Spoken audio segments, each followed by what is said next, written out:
حامدا ومصليا أما بعد. عن النبي صلى الله تعالى عليه وسلم قال إن لكل نبي يوم القيامة منبرا من نور وإني لعلى أطولها وأنورها.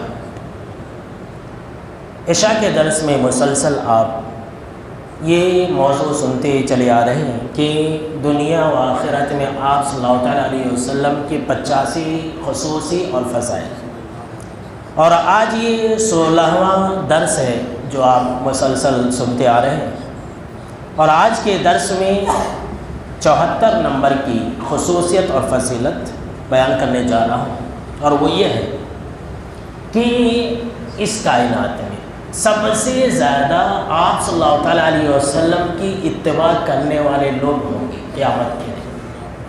اب بے شمار انبیاء کرام آئے دنیا کے اندر، اس سے پہلے آپ نے ایک حدیث سنی تھی جس کے اندر آپ صلی اللہ تعالیٰ علیہ وسلم کا یہ فرمان آپ نے سنا تھا کہ کچھ انبیاء کرام ایسے آئے جن کو صرف ایک لوگوں نے مانا، 2 لوگوں نے مانا۔ اسی کے برعکس آپ صلی اللہ تعالیٰ علیہ وسلم کی فضیلت اور خصوصیت دیکھ لیجئے کہ اس کائنات میں سب سے زیادہ آپ صلی اللہ تعالیٰ علیہ وسلم کی اتباع کرنے والے لوگ ہوں گے۔ آئیے اس بارے میں حدیث سنتے۔ حضرت انس بن مالک رضی اللہ تعالیٰ عنہ راوی حدیث سے کہتے ہیں کہ آپ صلی اللہ تعالیٰ علیہ وسلم نے فرمایا کہ قیامت کے دن سب سے زیادہ میرے امتی ہوں، سبحان اللہ، اور میں ہی سب سے پہلے جنت کا دروازہ کھٹکھٹاؤں گا۔ اس بارے میں آپ کل کے درس میں حدیث سن چکے تھے، اور یہ حدیث بھی مسلم شریف کی روایت ہے۔ تو قیامت کے دن سب سے زیادہ آپ صلی اللہ تعالیٰ علیہ وسلم کو ماننے والے لوگ ہوں گے۔ 75 نمبر کی فضیلت اور خصوصیت وہ یہ کہ قیامت کے دن آپ صلی اللہ تعالیٰ علیہ وسلم کو جو نور کا منبر عطا کیا جائے گا وہ سب سے زیادہ نورانی ہوگا۔ ویسے تو تمام نبیوں اور رسولوں کو نور کا منبر عطا کیا جائے گا، لیکن ہمارے نبی صلی اللہ تعالیٰ علیہ وسلم کے جیسا نور کا منبر کسی کو نہیں ہوگا۔ سنیے حدیث، صحیح ابن حبان کی روایت ہے، اور اس حدیث کو علامہ البانی رحمہ اللہ نے صحیح کہا ہے۔ حضرت انس بن مالک رضی اللہ تعالیٰ عنہ ہی راوی حدیث سے کہتے ہیں کہ آپ صلی اللہ تعالیٰ علیہ وسلم نے فرمایا کہ قیامت کے دن ہر نبی کے لیے ایک نور کا منبر ہوگا۔ جتنے بھی انبیاء و رسول ہیں سب کو ایک ایک نور کا منبر عطا کیا جائے گا۔ صلی اللہ تعالیٰ علیہ وسلم نے فرمایا اور میں سب سے بلند اور سب سے زیادہ نورانی منبر پر ہوں گا، سبحان اللہ۔ سب سے زیادہ بلند بھی آپ کا ہوگا اور سب سے زیادہ نورانی منبر بھی آپ صلی اللہ تعالیٰ علیہ وسلم کا ہی ہوگا۔ اسی طرح سے 76 نمبر کی فضیلت اور خصوصیت آپ صلی اللہ تعالیٰ علیہ وسلم کی وہ یہ کہ سب سے زیادہ حوض کے اوپر آپ صلی اللہ تعالیٰ علیہ وسلم کی امتی ہی حاصل ہوں، سب سے زیادہ۔ آئیے اس بارے میں بھی حدیث سنتے ہیں، اور یہ روایت بھی بالکل صحیح روایت ہے۔ حضرت سمرہ رضی اللہ تعالیٰ عنہ بیان کرتے ہیں کہ آپ صلی اللہ تعالیٰ علیہ وسلم نے فرمایا کہ بے شک کہ ہر نبی کے لیے ایک حوض ہوگا، ہر نبی کو اللہ رب العالمین حوض عطا کرے گا۔ اب ہر نبی کے لیے ایک ایک ممبر ہوگا تو ہر نبی کو اللہ رب العالمین حوض عطا کرے گا۔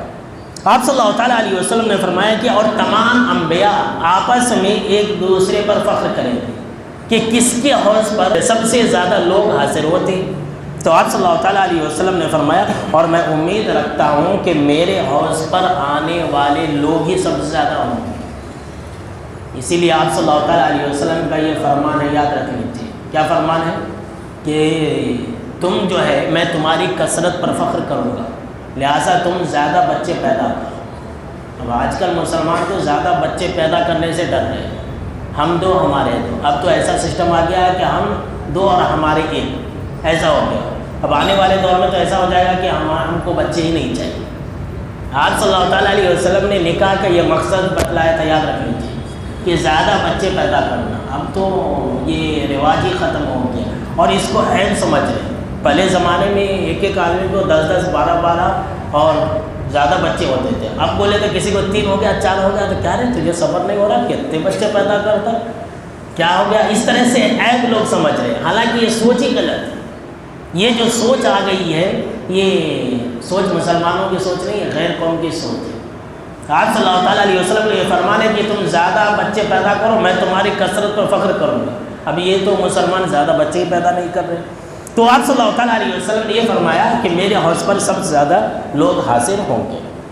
اسی طرح سے 77 نمبر کی فضیلت اور خصوصیت آپ کی امت کو آپ صلی اللہ تعالیٰ علیہ وسلم کی وجہ سے یہ حاصل ہے کہ آپ کی امتیوں کے اعضائے وضو جو ہم اور آپ وضو کرتے ہیں، جو ہمارے ہاتھ پاؤں اور چہرہ ہے، یہ کل قیامت کے دن چمکتے رہیں گے، اور یہ خاصیت کسی اور امت کو حاصل نہیں ہوگی۔ سبحان اللہ، کتنی بڑی شرف اور فضیلت کی بات ہے کہ اللہ نے ہم کو اور آپ کو آپ صلی اللہ تعالیٰ علیہ وسلم کی امت میں پیدا فرمایا، کتنا بڑا احسان عظیم ہے اللہ کا۔ تو آئیے اس بارے میں حدیث سنتے ہیں۔ ابن ماجہ کے بالکل اسی روایت ہے، حضرت حذیفہ رضی اللہ تعالیٰ عنہ بیان کرتے ہیں کہ آپ صلی اللہ تعالیٰ علیہ وسلم نے یہ بیان فرمایا کہ اس ذات کی قسم جس کے ہاتھ میں میری جان ہے، میں اپنے حوض کوثر سے بدعتیوں کو اور مرتدوں کو ایسے ہی ہٹاؤں گا اور ایسے ہی دور کروں گا جس طرح سے اونٹوں کا مالک اپنے ریور کے اندر دوسرے اونٹوں کو نکال دیتا، بھگا دیتا ہے۔ اب ایک انسان کا اونٹوں کا مندہ ریور ہے، اب وہ کیا کرتا، اپنے اونٹوں کو اچھی طرح سے جانتا اور پہچانتا، اگر اس کے ریور میں کوئی دوسرا اونٹ آ گیا تو فوراً پہچان لے، اگرچہ وہ ایک جیسا ہی کیوں نہ ہو۔ تو اسی طرح سے آپ صلی اللہ تعالیٰ علیہ وسلم نے فرمایا کہ میں بدعتیوں کو ہٹاؤں گا۔ اب آج کل لوگ دعوے کرتے ہیں کہ ہم ہی اصل سنت پر چلنے والے، تو کرنے دیجیے، دعویٰ کرنے سے تو نہیں کچھ ہو جاتا ہے۔ تو آپ صلی اللہ تعالیٰ علیہ وسلم سے پوچھا گیا کہ اللہ کے نبی اکرم محترم صلی اللہ تعالیٰ علیہ وسلم، کیا آپ اس دن ہم کو پہچان لیں گے؟ یعنی اتنے سارے لوگ ہوں گے، سارے امتی ہوں گے، اور ہم سے پہلے جتنے امتی آئیں گے وہ سب سارے کے سارے میدان محشر میں ہوں گے، تو کیا ہم کو پہچان لیں گے؟ تو آپ صلی اللہ تعالیٰ علیہ وسلم نے فرمایا کہ ہاں، میں تم لوگوں کو ضرور پہچانوں گا۔ وہ اس طرح سے کہ اگر تم میرے پاس آؤ گے تو وضو کی وجہ سے تمہارے اعضائے وضو چمک رہے ہوں گے، تمہارے ہاتھ اور پاؤں چمک رہے ہوں گے، اور یہ پہچان، آپ صلی اللہ تعالیٰ علیہ وسلم نے فرمایا، اور یہ پہچان ایسی کیفیت اور ایسی صورت تمہارے علاوہ کسی دوسری امت کی نہیں ہوگی۔ اللہ، تو یاد رکھ لیجیے، جس کے پاس یہ لائسنس ہوگا وہی انسان آپ صلی اللہ تعالیٰ علیہ وسلم کے ہاتھ سے حوض کوثر کا پانی پیے گا۔ اس بارے میں حدیث جو آپ صلی اللہ تعالیٰ علیہ وسلم نے فرمایا، وہ حدیث جو ہے مسلم شریف کے اندر موجود ہے کہ آپ صلی اللہ تعالیٰ علیہ وسلم نے یہی بیان فرمایا کہ اعضائے وضو چمکنے والے ہوں گے، لوگ اس طرح سے آئیں گے کہ نماز پڑھنے کی وجہ سے، وضو کرنے کی وجہ سے ان کے جو اعضائے وضو ہے وہ چمک رہے ہوں گے، لیکن آپ صلی اللہ تعالیٰ علیہ وسلم جیسے ان کو پانی پلانا چاہیں گے، بیچ میں ایک فرشتہ آ جائے۔ اللہ کے نبی اکرم مکرم صلی اللہ تعالیٰ علیہ وسلم معلوم نہیں ہے کیسا انسان ہے، یہ ایسا انسان تھا جنہوں نے آپ کے بعد آپ کے دین کو بدل دیا تھا۔ تو آپ صلی اللہ تعالیٰ علیہ وسلم کہیں گے سوقن لمن غیر آبادی، ہٹاؤ اس بدبخت کو، دور کرو اس بدبخت کو، اس نے میرے دین کو بدل دیا تھا۔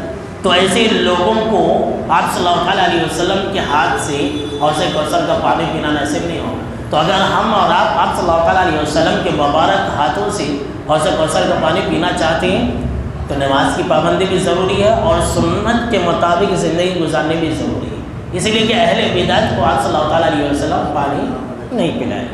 تو اس حدیث کے اندر آپ صلی اللہ تعالیٰ علیہ وسلم نے یہ بیان فرمایا کہ یہ پہچان اور ایسی کیفیت اور ایسی صورت تمہارے علاوہ کسی اور کو حاصل نہیں ہوگی۔ اسی طرح سے 78 نمبر کی فضیلت اور خصوصیت وہ یہ کہ آپ صلی اللہ تعالیٰ علیہ وسلم کو اللہ نے جنت کے اندر نہر کوثر سے نوازا ہے۔ سبحان اللہ، ایک حوض بھی ہے اور ایک نہر بھی ہے جنت کے اندر جو کہ کوثر ہے، اور یہ نہر اللہ نے کسی نبی اور رسول کو عطا نہیں کیا۔ وہ کیا ہے؟ حضرت انس بن مالک رضی اللہ تعالیٰ عنہ راوی حدیث سے کہتے ہیں کہ آپ صلی اللہ تعالیٰ علیہ وسلم نے فرمایا کہ جب میں جنت کے اندر چل رہا تھا، جنت کی سیر کر رہا تھا، یعنی کہ معراج کے موقع سے، تو اسی دوران میں نے ایک نہر دیکھی جس کے دونوں کناروں پر، یعنی کہ نہر کا جو کنارہ ہوتا، دونوں کناروں پر موتیوں کی گنبد ہے، ڈائمنڈ کے گنبد ہے، سبحان اللہ، اور جنہیں خوب اچھی طرح سے تراشا گیا ہے، خوبصورت بنایا گیا، سجایا گیا اس نہر کو۔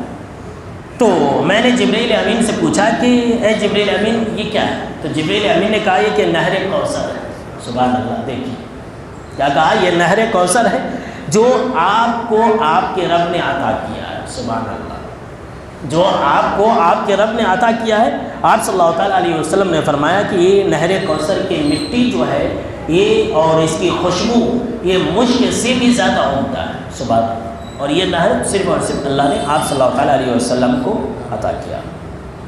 تو ابھی یہ سلسلہ باقی ہے، آج کے درس میں بس اتنا ہی۔